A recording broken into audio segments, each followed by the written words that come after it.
evening and welcome to tonight's show from DJNTV, Disc Jockey News TV. Tonight's show is brought to you by Electra Voice, DJ Event Planner, DJ Trivia, Odyssey Innovative Designs and Cases, NLFX Professional, Promo Only, and the DJNTV Insiders. DJ Event Planner will change the way you manage and run your business. Streamline all of your procedures and software into one easy-to-manage system. DJ Event Planner, the ultimate online planning tool.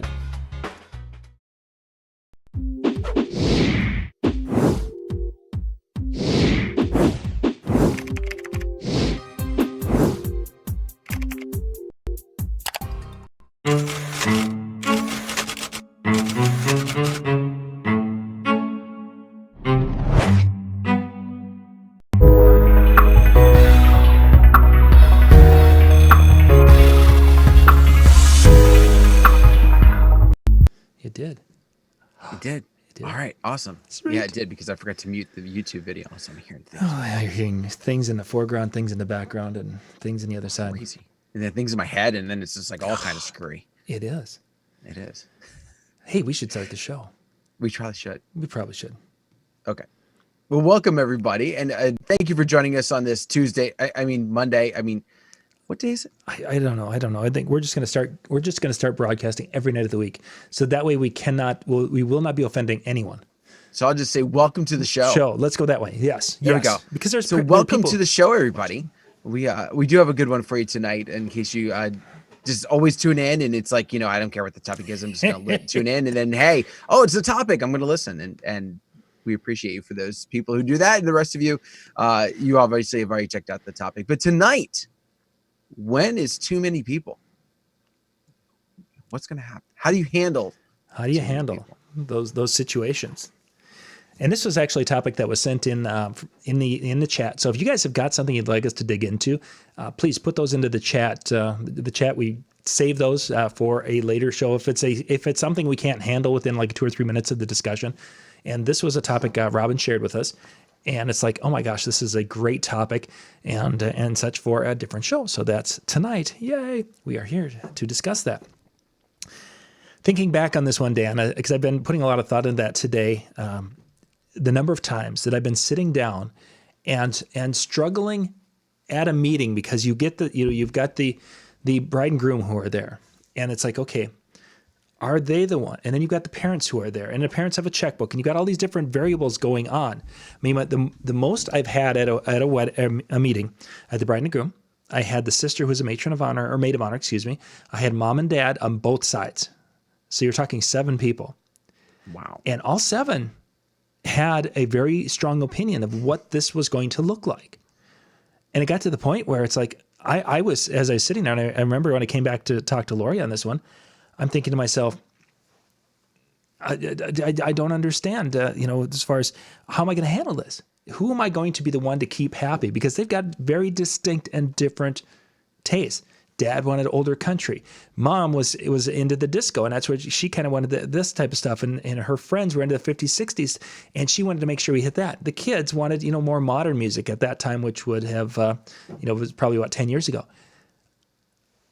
It's like, what do you do? How do you get into those meetings, and it just becomes this nightmare to a point. I'm sure you've experienced something like that. I've been lucky enough that I've never had 7 in a meeting. I've definitely had a couple parents, and what I've found, it's usually moms. Usually moms are my overbearing ones they always tend to show up in the meetings. However, I have one coming up in October, couple where I showed up for a meeting. We decided to meet at the couple's apartment, and I walk in, and they invite me back to the dining room area, and all of a sudden I sit down, I walk into the room, and there's her mom and dad, and I went, oh. Okay. Hello there.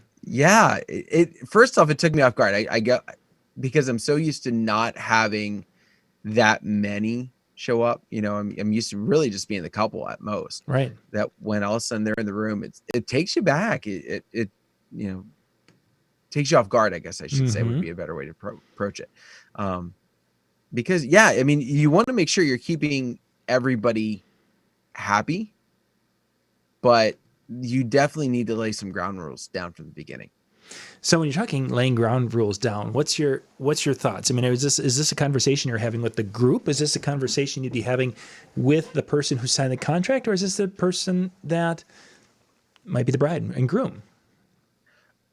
I usually kind of feel it out. I don't ever want to jump that gun, because first off, I don't want to turn somebody off by basically throwing certain things out right away. But if I start having a mom that's a little overbearing, or any parent that's a little overbearing, and starts kind of dictating a lot of the way things are going, I will purposely kind of direct more of my attention and more of my conversation to the couple and see where they're responding. Right. And if I keep kind of getting intervened by the parents and not really having the couple have much say, first I start to wonder, whose idea is it to get married? No. Have you ever asked that one? No, I've never had the guts to actually ask it. I have had a version of that. Who picked this date? Why did you guys pick this date? What was him? Because generally one or the other. And occasionally they're like, oh, we both love, April 2nd. It's our favorite day of the calendar year. Oh, wow. That's weird and creepy and unusual. But so anyway, that was a little bit of an off, but that has been a question actually I've asked, because sometimes there's a significance to the day that, this is the, after harvest and before deer hunting is kind of common up here in our neck of the woods. So anyway, so you're asking questions of them to try to find out more. Yeah. Just to kind of direct my attention to them, get more out of them, and kind of, I don't want to say shut the parents down, but just kind of really show that I'm about the couple. And I know sometimes that's going to be a turnoff for a parent, but if I get a couple that is, their parents are very heavily involved, I don't want to say I don't want the wedding, but I'm more cautious about it, because it's in a lot of ways, it's a harder sale. It really is, because where a couple will work with emotions and want to put themselves into the day. And I'm not talking about upsales. I'm not talking about all the extra ins and outs that can potentially go with it, but, or all the extra money that can go with it. But when I've got a couple that is emotionally involved, they're going to be more connected to what's going on. They're going to be open to really kind of setting the day apart, where a lot of times the parents who get overly involved it's money. Sure. Many times it's the dollar figure. And in fact, the couple that I have coming up, I walked out of the meeting with them thinking, I'm not getting this. Right. Not at all. Like when I was sitting down, like I'm walking out, and it was weird, because it went, and all of a sudden it ended. It was a weird, abrupt ending. And I walked out, and I'm like, okay, Dad's going to shoot this down. As soon as I walk out of that room, Dad's going to shoot this down. Sure enough, the next day they gave me a call, and they said, yeah, we want to have you. And I said, okay. So much your dad shooting it down. Yeah, yeah. But when it tends to cross the line a little too much, when I do get the feeling that, or if I have a mom, occasionally I've had like a mom or a dad who's reached out and has done everything, like contacted me, been the go-between and everything else. The one conversation I do reach out to them and mention is that, I understand you may be paying for this, but their name is the name that's going to be on the contract. Yep. And the reason for that is because it's about them, and I'm working for them that day. So any decision that we make is great, but ultimately it comes down to them. And when I word it in such a way where I just keep referring to, it's about them. It's about them. Not, I don't want you involved, or anything like that. But I want it about them. Your parents tend to soften a little bit. Mm-hmm. Because I mean, think about it. Think about your own kids. If you have that moment, you're going to do anything for them. So if I don't make it about anything else, but to make it about them, okay, I guess I got to fold. How can I disagree with that? Sure. So let's jump back. You were talking about questions, and you mentioned getting the emotions in it and such. I think that point where you're at there with the questions can really dictate things tremendously. If a person goes in there and what type of things do you want to do, type of questions, I think that will lead to the dad and the mom saying, well, we want to do a polka because that's what we do at weddings, compared to asking for the more open-ended questions to the couple. And how do you feel about this? How do you feel about that? Where you're asking to get that, making that emotional connection about different things that are involved, and or explain what your vision is for that first dance. And asking questions, having them explain specific points of the day and what their vision is of it at this particular time. Because I've found that when I've asked questions like that, I have parents at times who have never asked that question. They just assumed, well, because your older brother Bobby's wedding, we did this, and your cousin's Lisa's wedding, that was done. We're going to do this. And it's like, explain how do you guys envision the father-daughter dance to build up to the father-daughter dance? And then how do we, when we're done with that, what do you want the crowd to be thinking? Where do you want them to be emotionally? And it kind of changes the way, because now the parents have maybe not thought about that, or they not have asked that question. And sometimes they'll be like, oh, I wonder what their thoughts are on that. Mm-hmm. And that whole emotional connection, I don't know if that can be overstated of how important that really is. Yeah, I mean,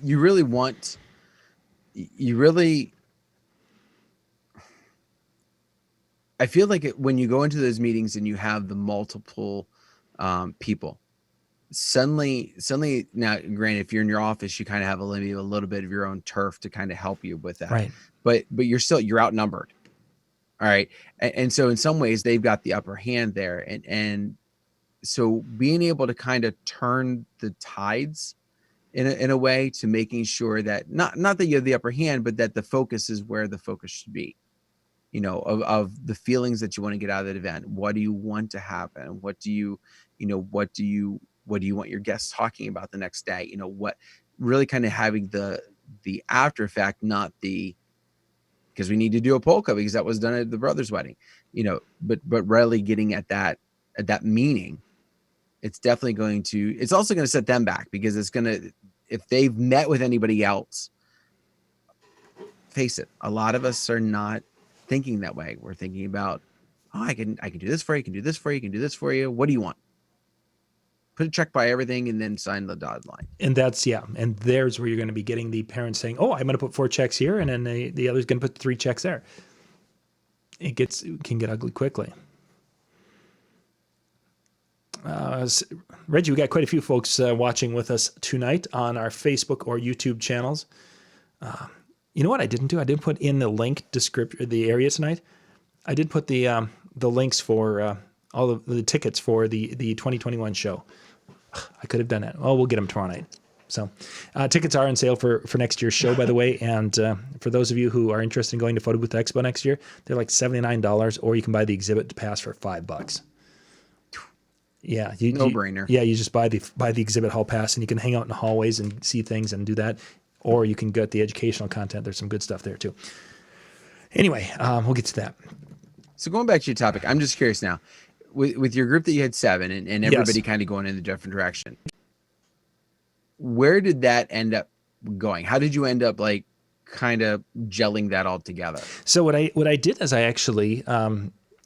When we introduced and such, this was one of the few times at that period of time that I actually remembered everybody's name. I don't know how I did it. I'm horrible with names. I actually remembered that. And my intent is what I wanted to do is I wanted to ask the couple, and of course I forgot all names by now, is I wanted to have them kind of define each person for this particular, this situation. So let's say, her dad Bob, just throwing a name out there. So Susie, if your dad's going to come up and make some requests during the night, what type of music do you think he's going to be requesting? And it was interesting because the kids were giving me answers and such, and the parents had they're like, oh, that wouldn't be what I would be interested in and such. And as we were having this discussion about the music that each one of them, some of them, they were pretty good. Like one mother, she was into old country and the son knew that and da-da-da.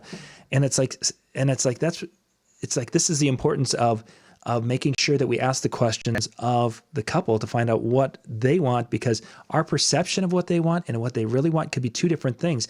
And they've been living with you forever and they still didn't get your musical preferences right. And it was kind of an eye-opening thing, especially to the one father who is kind of a music head.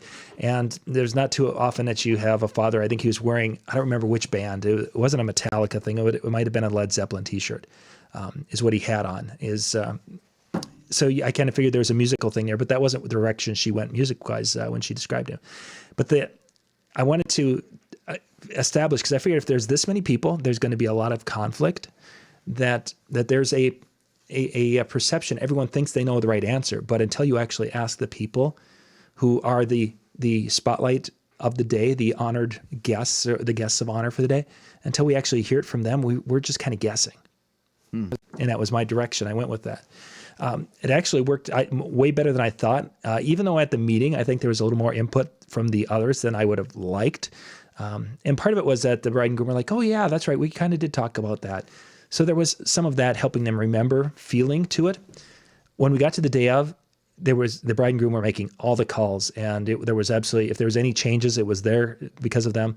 I met the rest of the family and such. The parents were there, and they came over, shook hands, and thanked and everything. But they didn't even come up and make any requests or anything to that effect. They were just there to enjoy their day. Would not have guessed that going into that first meeting, but that. Maybe my handling it that way and asking for their connection or the music perception, maybe that did something. Maybe it didn't. I don't know. But that's the way I wanted to get that across, is that we may think we know our kids, and I even see that with my kids today. I may think I know, Michael, who DJs with me, and he's 17. He's been living in my house. But then there's times where he's interacting with his girlfriend, and it's like that was new to me. Didn't know that. So now do you remember back, was this couple on the younger side? Mid-20s. I didn't, it wasn't, okay. Mid to late 20s. I haven't done any, because it was I want to think a younger sister. That was kind of that common thing in that era. I'm going to guess it was younger sister. And the parents then, that put them in their late 40s. Okay.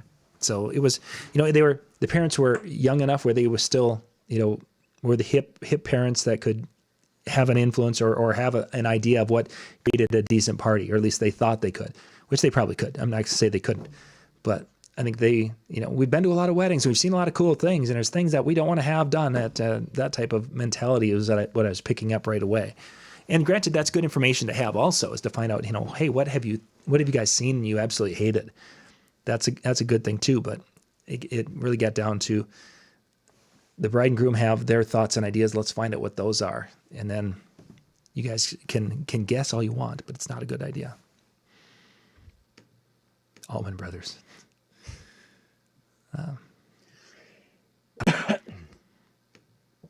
Scott Carroll mentions, of course, that the bride is confused.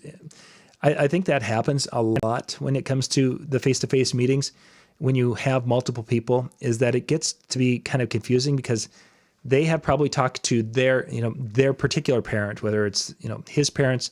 They've talked to both sides, and they probably have gotten different stories about what, hey, your wedding should be this. Your wedding should be this. Oh, we've been talking about your wedding having this forever. And there's all these different things. And then they have the influence from some of their bridesmaids or maybe some groomsmen. And then they probably been to 4 weddings this summer and they've seen some things. So confusion that Scott's referring to, I think, is huge, huge in the whole process. And sometimes, and I'm sure you've had this, Dan, where you start asking questions and the bride and groom come to a point where they're both in 2 different directions. Yeah. Oh, I thought we were going to go up. No, we were going to go down. Oh, well, we better talk about this. Let's do it. This is the time to do that and try to figure out and get everyone on the same page.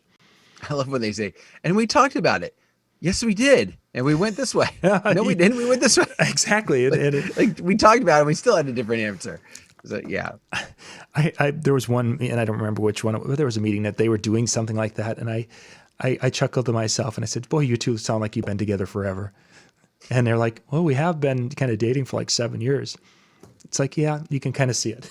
You guys have got a way of discussing something a little bit where you've got a little bit of the banter, you've got a little bit of the kind of the scolding going back and forth, but yet you can still feel that there's a mutual love and respect between the two of you that was kind of cool to see. I had to try to cover tracks in case I said something bad. Of course.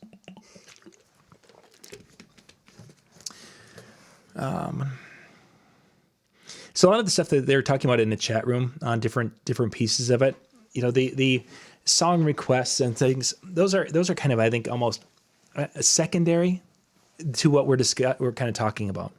We almost, we're talking about parents and such who want to have control over the big picture. A song request is a song request. That's not the big picture. A big picture thing is where the mother and a father maybe want to have a telling of the love story. They want to have the love story because they saw the love story at somebody's wedding and they thought that was the greatest thing ever, and they want a love story for their little Janie. And Janie's like, I would be absolutely horrified to be in front of everyone while somebody's telling my story.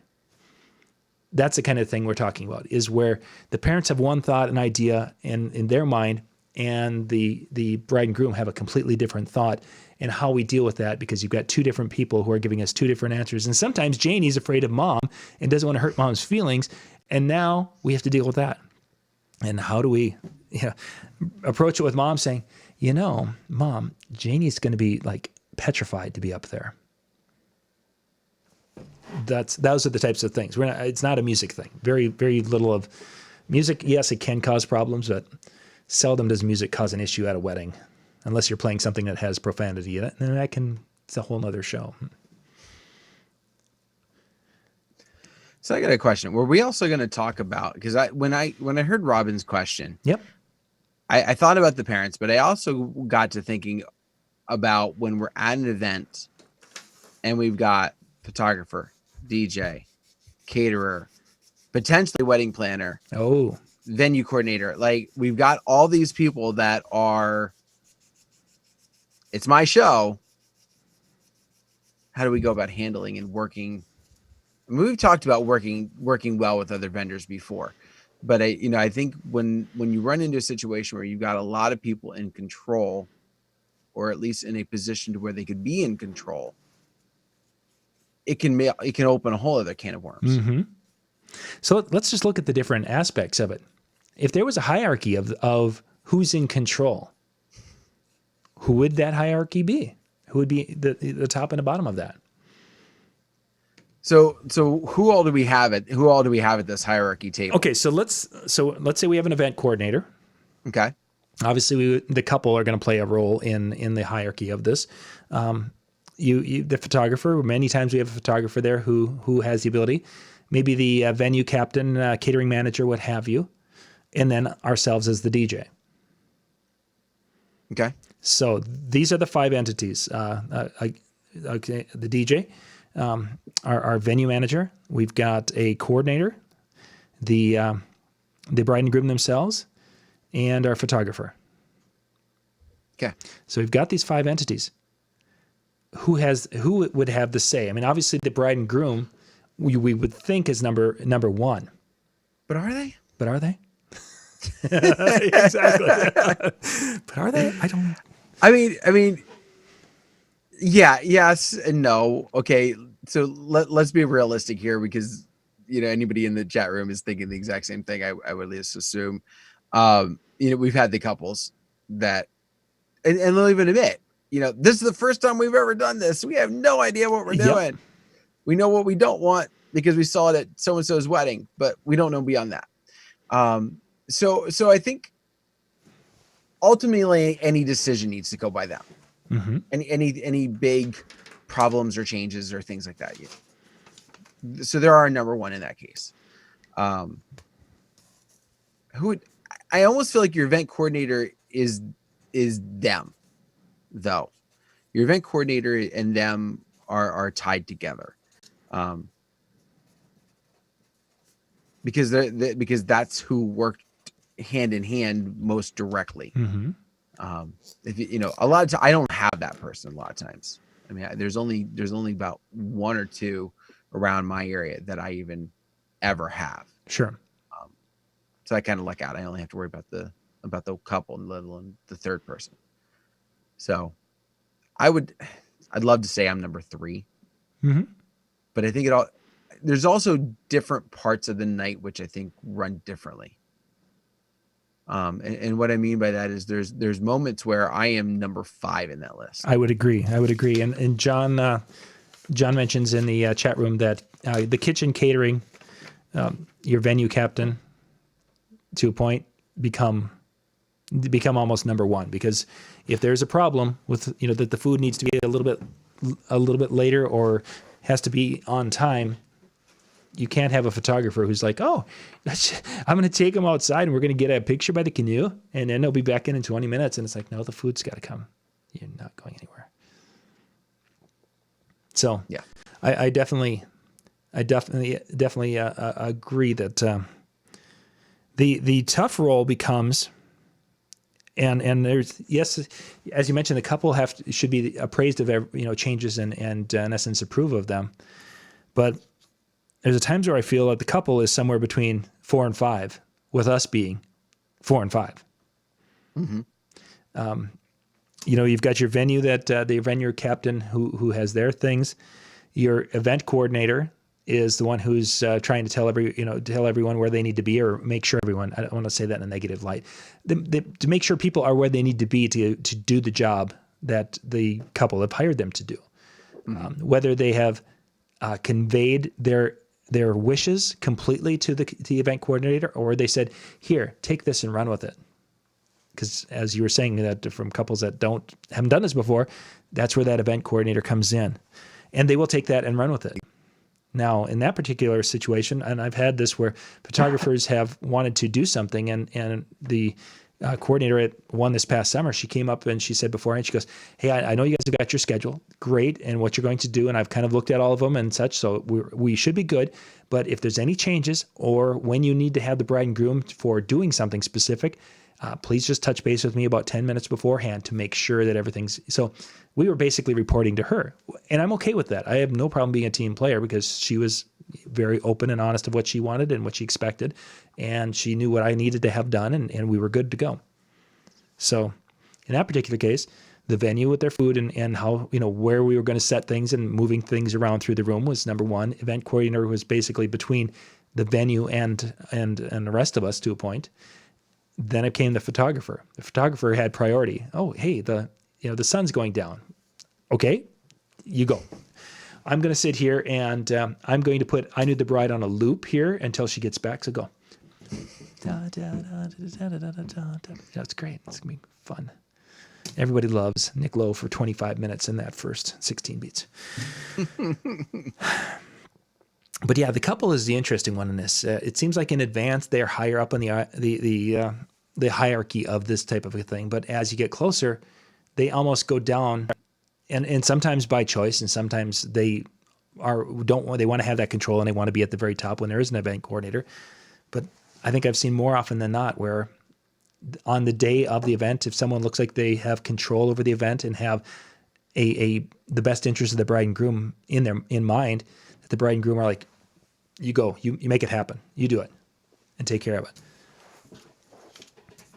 I've also found, and we'll take the caterer out of the way because there's nothing you can do about the food. The food is the food. And I often tell my couples, I'm like, listen, what time is dinner? So I know what we're scheduling around. But I've noticed sometimes that the easier way to work your way up that chain and be a little bit higher is to get your timeline out first. Like, and I'm not saying like you do it a year in advance, right? But I've often talked before, I meet with my couples about 2 months out. I try and get done with my timeline as soon as I can and send it to them. Because then when they're talking with the photographer is like, oh, we're going to do this and this. Well, by the way, this is what our DJ gave us. Mm-hmm. Oh, okay. And they basically start to work within that. Now, obviously, they got to get that sunset shot. Yep. So, there's certain times where that's going to play a factor, and other elements that are going to supersede anything because of wants and needs of the bride and groom. But I do find it funny, like you said, day of, because of everything that's been done ahead of time, the bride and groom really take a back seat within the hierarchy. And I think that's an important thing for them to do, actually, is to be able to sit back and take that back seat and become a guest at their own event so they can enjoy the event instead of having to be a micromanager. So I think there's a level of importance to that. And in our little scenario, we almost really would like them to be in fifth position, because if they're making decisions, that means that one of us, whether it's event, venue, whatever, one of us hasn't done our job properly to be prepared for the day of. So having them there and not having to ask them and say, hey, we've got this change, and we got this drunk cousin of yours that wants to come out here, and he's going to put a jockstrap on his head, and he's going to dance is that okay? If we've done our due diligence, we should know that the drunk cousin's going to come in at some point in time with some sort of athletic apparel on his head, and that's a bad. We should know that. Not that that's ever happened at an event, but in case it did. Somehow I have a feeling you work that as a question into all of your meetings. It is. So, cousin that will do this? No, it's her uncle. Oh, okay. Do any of your family members have a propensity to put a jockstrap on their head and dance? Do they? Oh, yeah, that's my aunt. Oh, okay, great. This will be a great party. So, I think the biggest suggestion for any, whether it's the the situation with the catering managers and such, or with the family who's wanting to, it's that communication to really find out, or to be talking to them and not be confrontational, especially when it comes to the other venue people and such, the other professionals that you'll be working with. As soon as we go confrontational, it gets ugly quick, and no one wins in that particular one. But to have that communication and to be asking questions. And that asking questions goes in both realms. I'm asking questions of the couple and really focusing the questions on the couples and their emotional ideas of what they want to do and their emotional feelings to those ideas, because they may have an idea that they love, but the mom and dad are like, oh yeah, no, we're not going to do that. Well, hey, I've got this idea. I want to have a blue hat on my head as I'm going to walk into the first dance. And mom and dad are like, oh my God. And then it's like, no, why would you want, what's behind the blue hat? What's the meaning of that? Oh, well, this is what it is. Mom and dad may have never even asked the question or had no idea, but there is a huge significance because, one of the biggest influences in their life outside of their family wore that blue fedora there, and they died 2 weeks ago, and they wanted to use that as a tribute, whatever. Asking the question, finding out the emotional reason for a lot of the decisions with the bride and groom, I think helped that part of it. And then just having communication and asking questions with the other vendors, and really, how can I go into there and say, how can I help you do what you need to do? And I've, some in the chat rooms here, I can see 3 different chat rooms that are, well, I shouldn't say it. I see 2 YouTube and a couple of Facebook, and people are talking about that the DJ should be, towards the top of that hierarchy. If we do our job and have that communication in advance, we will have had influence at that level where we need to have influence. After that, once the plan is done, it doesn't matter if I made the plan or the venue made the plan or the event or the bride. Once the plan is done, all it's our job is to implement that plan. That's it. It's like, I think Peter, sorry, I was going to say, I think Peter hit on it pretty good a little while back. He said, where was it at now? The DJ must be skilled in diplomacy. Very much so. Exactly kind of like what you said. I think there's a time for our influence, and there's a time for us to know our place. Mm-hmm. And really the other aspect of it is if you laid your groundwork ahead of time, you've made all those connections, you've done your job, then you can really take a load off of yourself by that day, letting the other pieces do their work. True. Yeah, for sure. Be prepared to pick up the slack. Be prepared that if you have to step up and take, I don't want to say take control, but to step up and maybe fill a position that would need taken care of, great. But if you've done all those things and you've worked with the vendors ahead of time, really, it's a lot easier on you to not say, this is my show and I've got to run it. Yeah, very much so. Because first off, you're going to kill any referral chances if that's the This is my show, and I don't care if it's your venue or it's your stew you're serving. It's my time. I'm the star. I've known a few DJs like that. Yeah, I was going to say, I think there's a couple of them. Yeah, that happens sometimes. So yeah, there we go. Our little discussion on some thoughts behind, having multiple people that are planning the wedding from the couple's perspective and then of course working with other vendors. So hopefully some of those ideas and thoughts, probably more thoughts, will put you in the frame of mind to have a little more success when you're getting into those situations. Yeah, even that be prepared. Like I couldn't imagine walking into a scenario of 7 people sitting at a table. It was intimidating, but probably the most intimidating one was actually one where it was the couple and one set of parents. But you could tell by the body language of the father that he was there for one purpose and one purpose only, and that was to squeeze. That's all he was there for. That one was probably more intimidating because of the body language. Everyone else with the 7 were fairly, the body language and such was pretty much, hey, great, we're glad to see you. Let's make something incredible. It's just that initially there was multiple incredibles until you started to narrow it down. The father, and I've told this story before, that was the one that he was basically there to squeeze and try to get the best deal he possibly could. And at a point in time in the discussion, I basically said, I don't think I'm the DJ for you because it looks like you're looking for something like I do, but you're looking for it cheaper. And it's like, this is what I do, and this is what my rates are. And I said, there's other DJs, thanks for meeting with me. And I started to pack up my book, and he apologized and said, no, John, no, we really want you. And we're going to pay your rate. There's not a problem. He goes, it's just my style. I've always got to try to see if I can get a better deal. And he apologized, and we never talked money ever again. And he was one that gave me a nice tip at the end of the event. So body language for that one.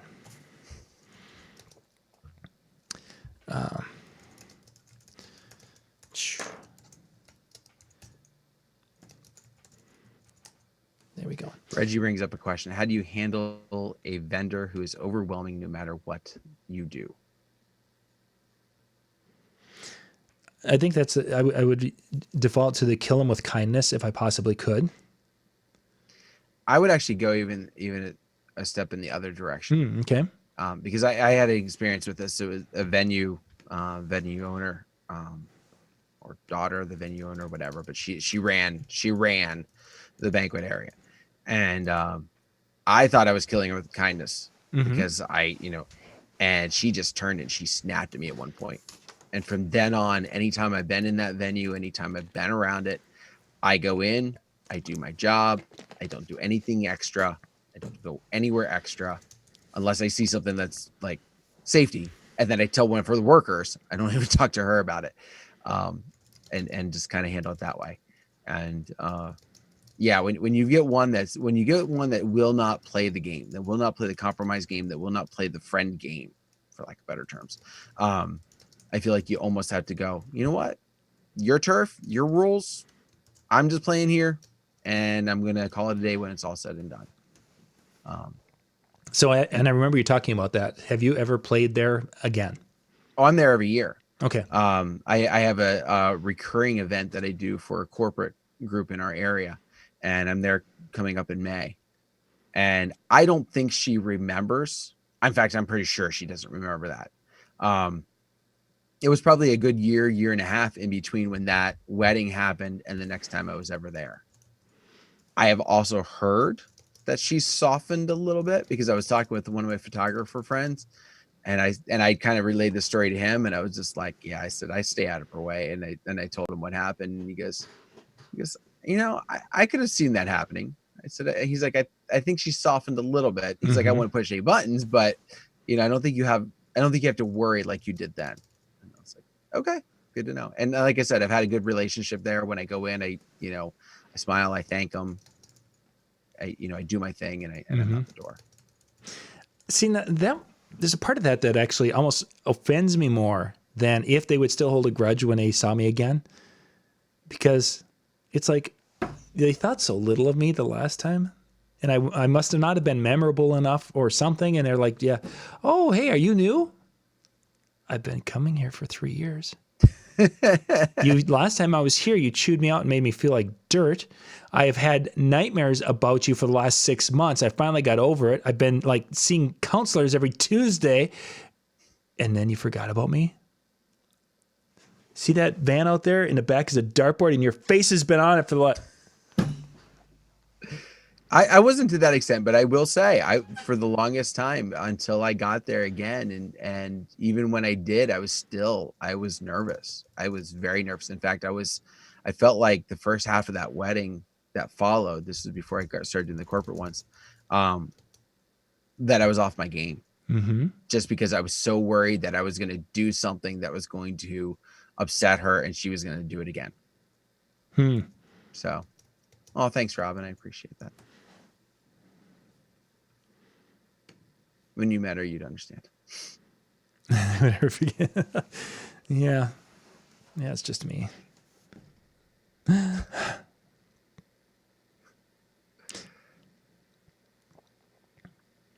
Stress levels down. That's the part I think that is frustrating with venues, is that there was a new venue that I was at this summer. I mean, not just new to me, but new to the wedding industry. One of these backyard events, and we talked about in advance when I did a walkthrough, and we looked at some things and had some questions and such. And yet, the day of, we went from being kind of planning and sharing ideas to the day of I was an adversary, and it's like, what happened? How did this happen? And it was all that stress level, and it's like, I'm in a position where I could help alleviate a lot of that stress and deal with a lot of those things that they were having issues with. And it's just very, this is very, very disappointing at times, because we have a lot of skill and ability and knowledge that can help a lot of people make those days much better. But I suppose there's DJs out there that are just not that skilled, or don't have that capability. And we're once again judged on the weakest ones in the industry. I've also found that sometimes you get animosity or adversary with certain vendors when you're not their favorite.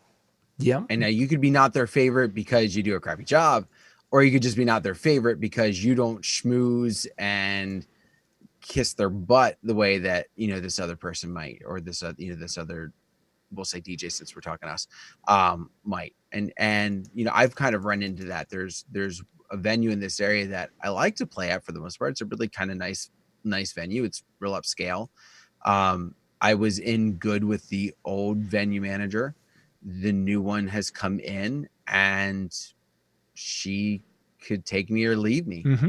I mean, and when I've like, hey, how's it going, to run into a bridal show, hey, good luck at your show. Good luck today. And yeah, great. Whoever you Hi. are. Yeah. Yeah. Goodbye, DJ Like, person. well, she knows, because she'll use me by, she'll say me by name and stuff like that. She doesn't forget me, Mm-hmm. but I'm not in their top of their list. I'm not there every weekend. I'm not there. In fact, I don't have a single wedding there this year.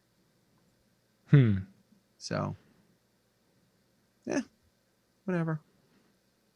Yeah, yeah. Venues, there's a whole, and I'm sure everyone that's out there has had experiences, good and bad with venues. Sometimes it can be a political game. Yeah, very much so. And we're not talking policies or anything like that, but you know what I'm talking about, like just how good of a politician are you? How is that? Yep. Made you work in certain areas, and it can be a great game if you're great at it, and it can be a frustrating game if you're not. Very much so. Speaking of venues, this is going to bridge into tomorrow night's show a little bit. Tomorrow night, our schedule is going to be switched up a little bit tomorrow night. We are going to be doing 3 shows instead of 2. We're going to be starting at 8:30 Eastern, and Jerry Bizzata is going to be on. If you guys have been to DJ Expo and sat in on Jerry's class, Jerry is a banker. He's a loan officer for a bank who does business loans. Jerry also has has his finger on the pulse of the economy. And as many of you know today, things went south in the economy. And there was a couple of major things that happened today in that economy crash. And I didn't even hear some of these things. This is Jerry's world. He works with businesses and such, and he has to know these things. There's a couple of things that are going to affect us as DJs tremendously here in the next 18 to 24 months. Tomorrow night, initially I wasn't, we were going to push this, we're going to have Jerry on next week. So Jerry's going to be coming in tomorrow night, and we're going to be talking about a couple of these things that are involving venues. And it's going to be a combination of what's happened because of the coronavirus and the economy change that is going to change your business in 2020 and 2021. We're all going to be affected by this, and Jerry's going to go into that tomorrow night. That's at 8:30 Eastern. Then Ben Still will be coming on at, Ben and I are going to do a shorter show tomorrow night. We're going to be coming on at 9:30 Eastern. And then at 10 o'clock, Brian will be jumping in, and we'll be doing our regular Brian show at the regular time. Yeah, it's an interesting thing. And as we talk about venues and such, and how some of them can kind of get a little bit, especially if they're feeling that they're being pinched a little bit by the couple, or they're not able to make as much money, or the people aren't buying enough alcohol and are not making the money that they need revenue-wise. As I look at, I think we're going to see more of that attitude as we go forward because of, today the stock market drops 10, 20% or whatever it was at a period of time today. It was just a crazy fall, 10%. That's going to affect, I think, for next year. So anyway, I think it was interesting. Jerry, I remember also Jerry, in addition to obviously being the banker and everything else, has a very stand-up DJ company. Oh yeah. I'm sorry. Yeah, he's a DJ. Yep. So he's a DJ too. So that's why he can speak on this so eloquently. It's not just John finding some boring banker. Some banker. Yeah. No, Jerry's actually really, really quite good. It was one of my favorite seminars at DJ Expo, and I did a video on it. Actually, you guys can go back and look at that when I talked about preparing for the recession. It's on the YouTube channel. I talked about Jerry's presentation and such, and Jerry said in that presentation it was going to be the fourth quarter of 2019 or first quarter of 2020. And granted, we didn't see the virus thing coming, but if you would have prepared back when he was saying to prepare at DJ Expo, yeah, you'd be sitting here thinking, wow, this is good.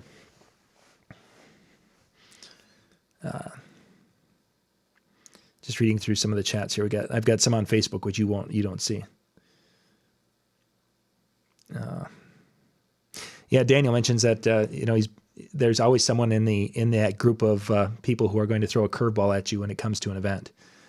Mm-hmm. And many times that's the photographers. And I've never, early on, I was probably more upset when a photographer would come in and say, "Oh my God, there's this great."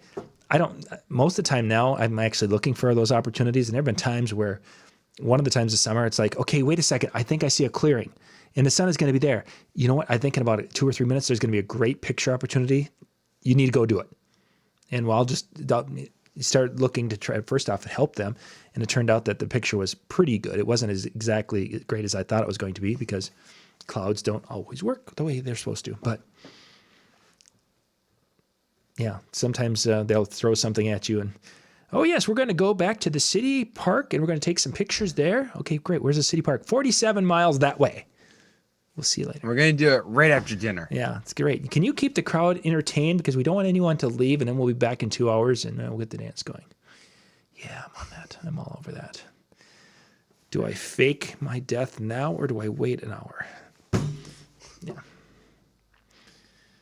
I think being prepared, like you've said, when you see the vendors that typically will do something, and I don't mean when you go back to work with them, you're expecting that.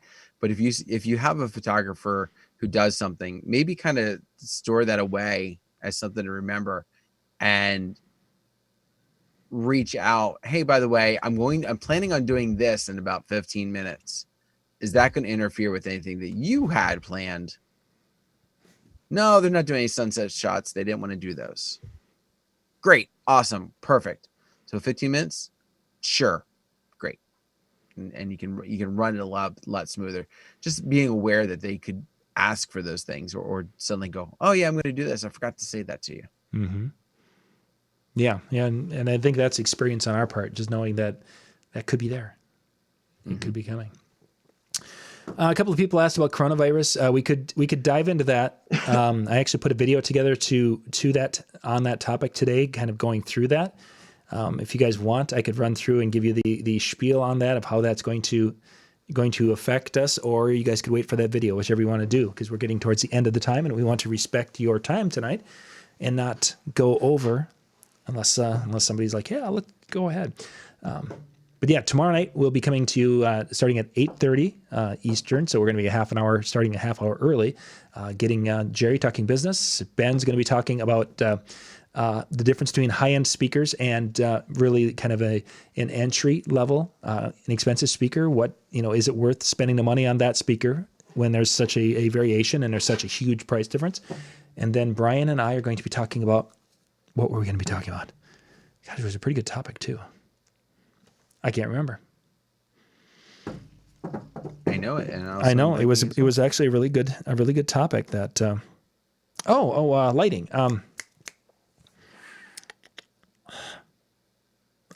Selling lighting is what we're going to be talking about. How to sell lighting. For a lot of you, if you got a chance to check out the video from the chill room, where Brian had set up a bunch of Ape Labs lights, having something like that, and how you sell that to your clients as an upsell to be able to make money on those things and pay for them and such.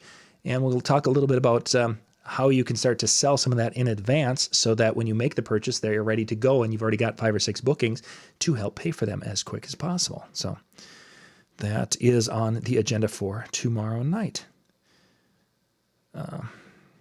Brian has been ranting about just being a DJ. John, Brian has a different thought process when it comes to some of the things that DJs do. Brian is a music guy, and his passion is making that soundtrack. And we had him do that at the DJNTV DJ convention.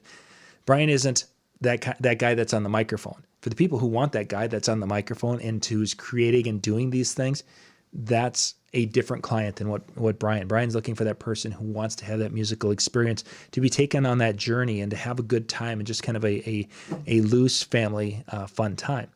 If somebody wants to have a love story and somebody wants to have like a video introduction like Sean was talking about, you'll see that tomorrow night too. That's 8 o'clock show tomorrow night. Yeah, we recorded it today. 8 o'clock show is Sean Carlson talking about using video as for his transitional times between events. He's done some really cool things with that. That's tomorrow night.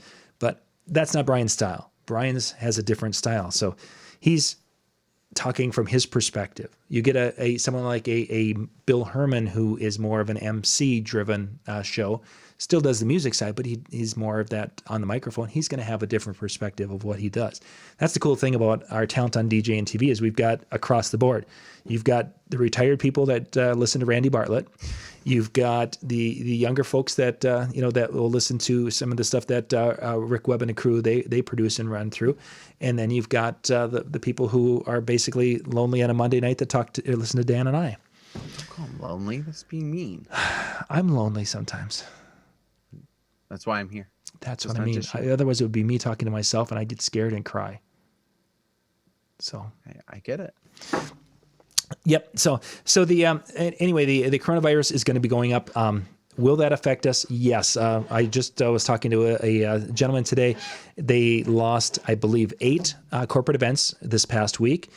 Jerry was just talking to a friend of his who is an East Coast DJ. They've lost 21 corporate events in this last 10 days. Mike Walter made reference to his company's lost a few events because of this. And we'll talk more about this tomorrow night with Jerry, because this is part of what this new reality is of the world for the next 6 months and possibly beyond. So it's something we definitely need to know and be aware of, and how it's going to affect us. The one thought I will talk about, we mentioned quickly now that we did not, I don't know if I talked about in the video, is the closest thing to compare this to and how this is working in some ways is the Spanish flu that came out in about 1918. The difference was Spanish flu was much more deadlier than this was, but the Spanish flu came in and it became this thing in the winter and early spring. And then as the weather got better, it kind of dissipated and it kind of went away, and people were thinking, there were still some, but not as much. And then once it got cold in the fall, it hit with a vengeance in October, November of 1918.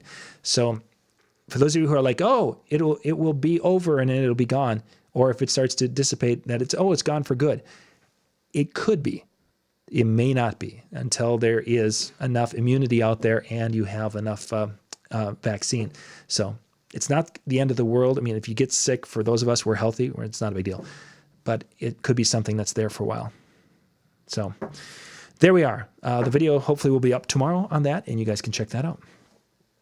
And I think everyone's ready for bed, so we got to wrap it up. Sounds like it. Yeah. What is that time? It is. So on that note, thank you very much for taking time to join us tonight. Hopefully gave, as John said earlier, hopefully gave some food for thought, some different perspectives to be ready for, or just even to kind of be prepared for your own little sessions and own little nuances for as you go forward. So with that, make sure you're tuning in tomorrow night. It sounds like it's going to be an awesome lineup with a lot of great topics, a lot of different pieces to the puzzle, but definitely information that's going to be beneficial to you, no matter which piece of the puzzle you're doing right now. So definitely check that out. Thank you very much for tuning in. You have yourself a wonderful evening. Good night, everybody.